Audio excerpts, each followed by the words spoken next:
As a current Master of Theology student at Baylor University, I'm going to be explaining why following Jesus can feel socially costly.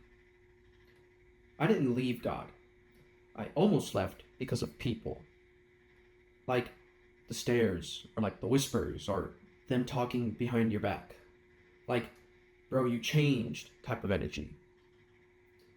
And I remember thinking to myself, if following Jesus is real, why does it feel like I'm losing everything in order to just be made feel to be normal?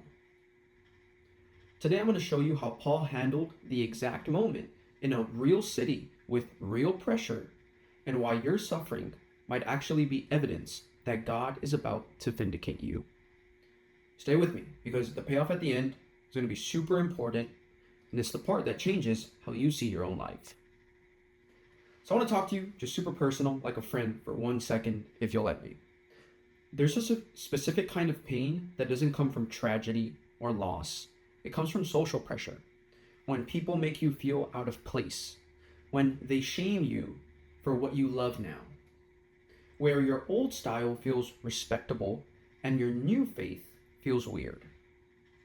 That's not modern. That's Thessalonica. Paul's writing to new believers. Fresh converts who are getting harassed and shamed by non-Christians who are trying to pull them back into the quote-unquote normal life. And Paul's strategy is kind of crazy. He doesn't just say to, ignore them, shut them out. He reframes reality so that believers can withstand the shame without collapsing. So this is going to change how you read Paul. Check this out, a quick little classroom moment. In the ancient world, letters weren't just random updates. There were different types of recognized letter types, like tools in a toolbox. For example, admonishing letters were meant to call out wrong behavior. Threatening letters were meant for accountability. Encouraging letters were meant just to embolden the individual. Accounting letters were to explain why you can't do something that's expected. Congratulatory letters were just to celebrate honors or moments of praise. So there's a bunch of different letter types in the ancient world. And then the big one, mixed letters, which have these multiple purpose all at once. And so here's the key. Paul's letters are mixed. That means that each paragraph can act like a different letter type. So when you read 1st and 2nd Thessalonians, where Paul is talking to the individuals there, you're not just reading a book. In Thessalonica, you're not just reading a book, you're hearing Paul shift his styles. It's going from praise to warning to teaching to defending. And sometimes all of it is found in one letter. Ancient letters had a pretty normal structure. Salutation, which is like sender to recipient or greetings. Thanksgiving, which is like a wish and a prayer. The body, which is the main meat, the main purpose of the letter. And then a closing with well wishes. Paul follows the structure, but then he kind of upgrades it as well. So for example, he takes the normal greeting, I don't know really how to say it, but it's sharain, and turns it into grace, which is charis and peace. That's not just a cute Christian catchphrase. It's Paul saying you're not living in business as usual anymore. You are now in the sphere of God's favor and calling. Even his Thanksgiving sections aren't very polite. They preview what's going to matter most in the letter. And Thessalonica, the town in which Paul is writing to, isn't a quiet town. It's a major city about 100 miles west of Philippi, located on the Via Egnatia, a major Roman road. It's a thriving commercial port on the Aegean Sea, and it's retained a lot of its Greek identity and governance even while being under Rome. It's retained and it's packed with idols and a lot of public religion as well. Coins and monuments show this emperor veneration, this emperor praise, where you can even call it an imperial cult type of thing has formed there. So imagine converting to Christianity in the midst of all of this. You're not just changing your private beliefs, you're stepping out of the public system that made you respectable. To go out of the norm means you're one of the weird kids now, because we all worship the emperor and you're claiming to worship the Messiah. That's why Paul highlights conversion as turning from idols to the apocalyptic gospel of the returning Christ. So your faith becomes visible, and visibility usually attracts pressure. So Paul is dealing with multiple threats at once. It's a mixed letter, right? So external shame and harassment, internal confusion about death, internal disorder of idleness, and also the sense of eschatology panic.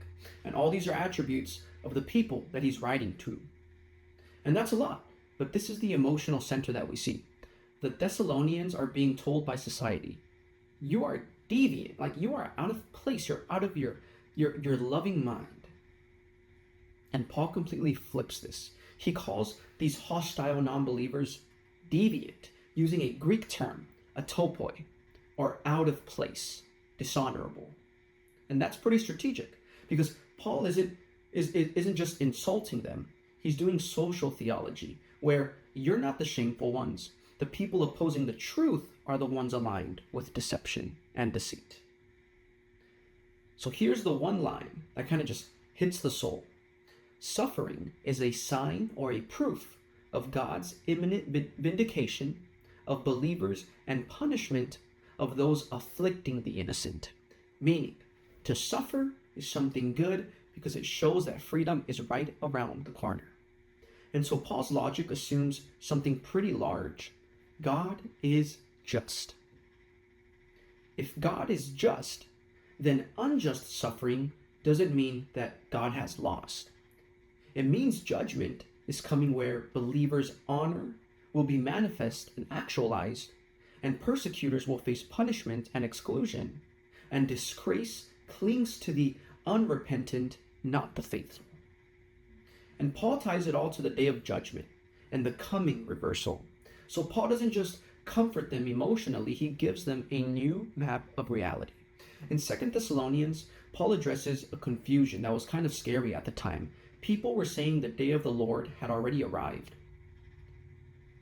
Paul doesn't just correct this information, he prevents just a total social collapse that could have happened. If people think the end already came, they might abandon work, they might break social relations, they might just go absolutely bonkers. And many connect this panic with a later problem: idleness. Paul's apocalyptic section in 2 Thessalonians isn't just end times entertainment. It's not just to tell a story about how it's all going to end. It's a rhetorical function. Apocalyptic language clarifies the cosmic significance of choices right now. So the end isn't just a retirement plan, it's telling us how to live now in view of what's coming. And so Paul says that the mystery of lawlessness is already working. Satan is already actively deceiving. And so here's the twist. The harassers who think they're protecting traditional values are actually trapped in delusion. Meanwhile, believers hold a privileged position. They've been given the information to stand firm, and they're holding to authentic teaching that keeps them safe. And ultimately, it leads to sharing in the honor that Jesus enjoys. And Paul even uses inclusio, a literary bookend, to show the section is one unified argument. Now Paul moves from the cosmic now into the practical.